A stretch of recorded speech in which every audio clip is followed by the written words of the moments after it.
the Honorable Prime Minister Narendra Modi ji, since you will be 75 years old on September 17th, as per the BJP and RSS rules, you should retire at age 75.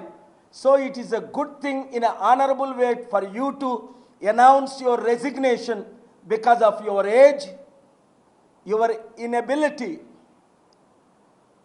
to do things in such a great big country like India with 14 different languages, 1.5 billion, 150 crore population. It is one more time proven.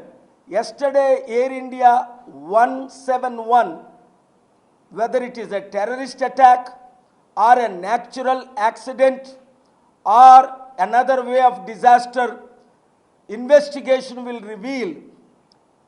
But you should, in respect, resign effective immediately and hand over to your trusted number 2, young Amit Shah, age 60 years old, to run this country until further next elections.